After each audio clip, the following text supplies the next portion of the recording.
Real quickly before we begin, I want to thank this video's sponsor, CarMarshal.com. CarMarshal.com can save you lots of money on buying used or new vehicles, cars, trucks, school buses. If you want to save money, I'll have a link in the description down below. I know I'm going to... What have they got to hide? Government police and sheriff in Charlotte County illegally charging outrageous amounts of money to keep Copwatch from exposing the truth about their corruption. Public records in keep away game. State in forefront as governments resist requests by citizens.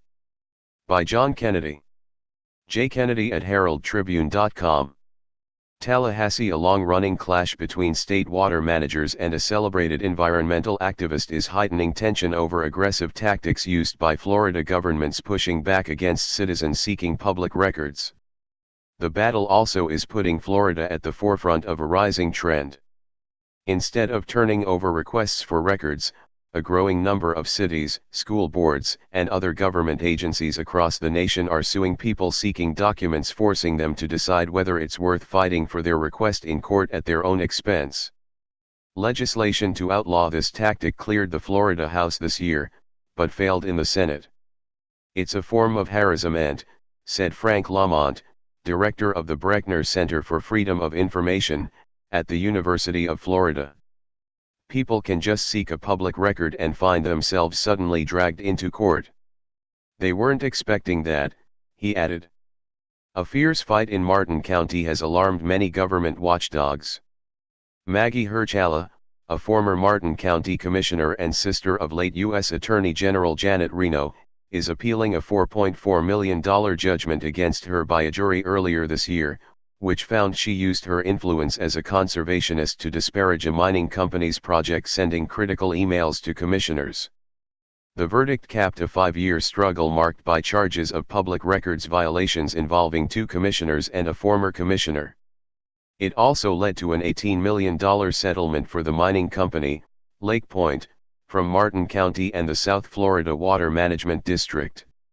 Now, a related clash has emerged over public records requests for transcripts of the closed-door district meeting that preceded the costly legal settlement with Lake Point. When the Everglades Law Center requested a record of what was said during the meeting, district lawyers sued the nonprofit, and threatened to subpoena Hirschala and 16 citizens who made similar demands. After a judge sided with water managers who refused to turn over transcripts, the records case. See Records, A9. Records. From page A1. Like the multi-million-dollar judgment against Hirschala is headed to the 4th District Court of Appeal. We didn't sue them. They sued us. All we did was ask for records, said Lisa Interlandi, an attorney with the Everglades Law Center. All any of these people did was ask for records, she added. It's very chilling. It's like a move to chill people from requesting records. Attorneys for the South Florida Water Management District defended their action, saying the records request was basically a nuisance, designed to make the district pay the legal fees of Hirschala and others if the documents were not surrendered quickly. UF's Lamont said such fights over public records should not be occurring. Government agencies generally know what constitutes a public record and should not sue the requester to have a judge determine whether they should turn over documents, he said. The lawsuits usually ask judges to rule that the records sought should not be released. Advocates say the lawsuits are aimed at blunting the release of information that might be embarrassing, or politically harmful to elected officials. Sometimes, it's just bullying, critics said. It's a legal tactic that puts the requester on the defensive, Lamont said. Barbara Peterson, president of the Florida media-backed First Amendment Foundation, said she was disappointed to hear governments testify before the legislature in support of the approach. It's a very aggressive move by cities and counties against their citizens, Peterson said. We've been seeing an uptick in these cases across the country, and it's a very bad trend. Even if agencies are ultimately required to make the records public, they often will not have to pay the requesters legal bills. Legislation sponsored earlier this year by Representative Ray Rodriguez, R. Estero, and Senator Keith Perry, R. Gainesville, would have prohibited governments from filing lawsuits against those seeking public records. The measure, HB 273, SB 750, was approved by the House 108-0, but died in the Senate Judiciary Committee, after the Florida League of Cities raised concerns about the measure's potential sweep. Kasey Cook, the League's senior legislative advocate, said there are few instances of Florida governments using a lawsuit as a stall or harassment tactic. But he said there are occasions when there is a dispute about whether a record is public, or shielded under an exemption or privacy laws. It may take a judge to sort out, Cook said. It is an approach that has proved useful in certain circumstances, Cook said of the lawsuits. Cook said that following the Pulse nightclub shooting in 2016, the city of Orlando needed a judge to determine which records should be made public to media outlets after receiving conflicting demands to withhold records as part of the FBI's criminal investigation.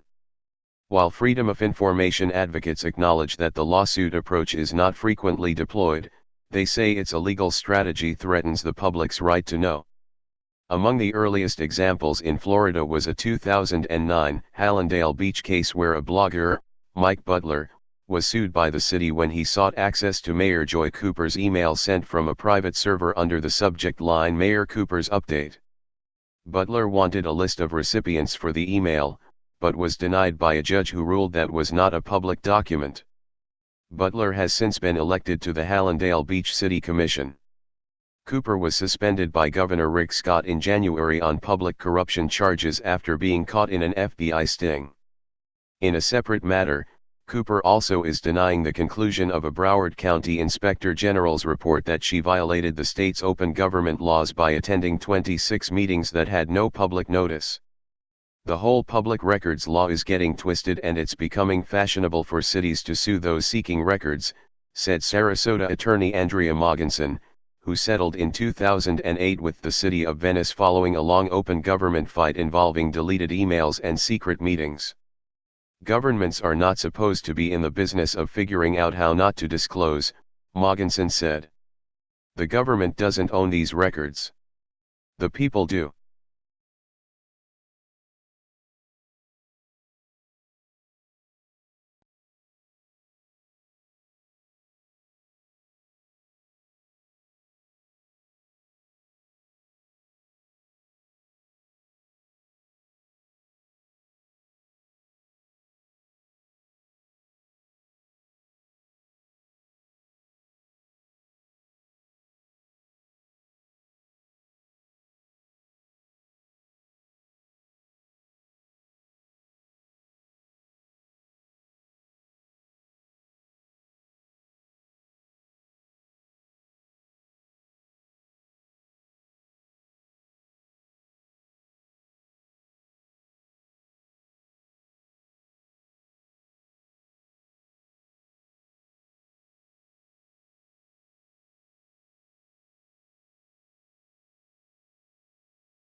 Hey, Sheriff, we have a question about why your office, your intelligence division, is investigating private citizens for criminal investigation that happen to be activists that are overseeing your department. Why would you have your intelligence division investigate private citizens? We have done...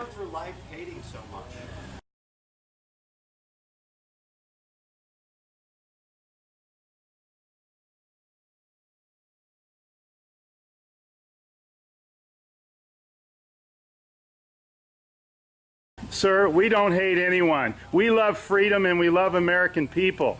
And government is out of control. That's why you're seeing such a revolt nationwide. Why can't you just answer, why is Susan Edwards, your intelligence division, investigating private citizens? This should not happen. Are you here to apply for a job?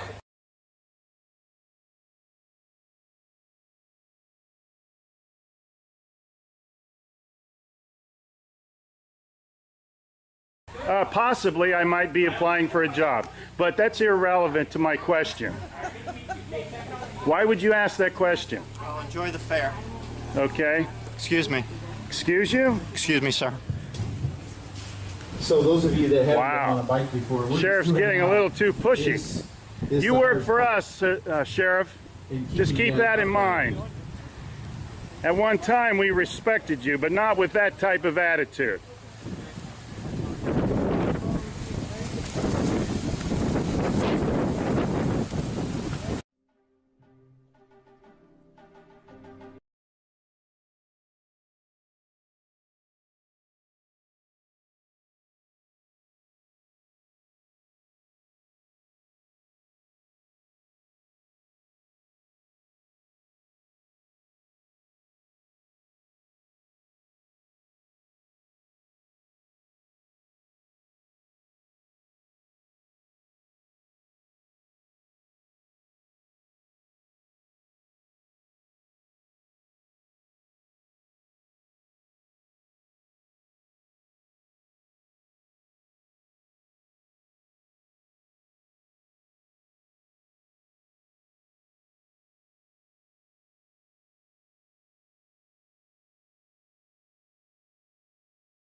Hey Charlotte County, this is Charlotte County Copwatch, and I just wanted you to know that I am using this stuff under fair use, and also remember to like and subscribe this channel.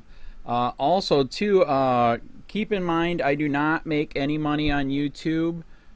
This is 5 hours work a day, you know, fighting for freedom. And you can donate with PayPal and Patreon. I just want you to think about this. If everybody gives to PayPal and Patreon, Patreon is every month. Actually, PayPal you can do every month. I have 12,000 subscribers. If everybody gives, I can quit my regular job and go full-time investigations on Charlotte County and possibly even more and beyond. So just keep that in mind. If everybody helps out, I can go full-time doing this. Thanks.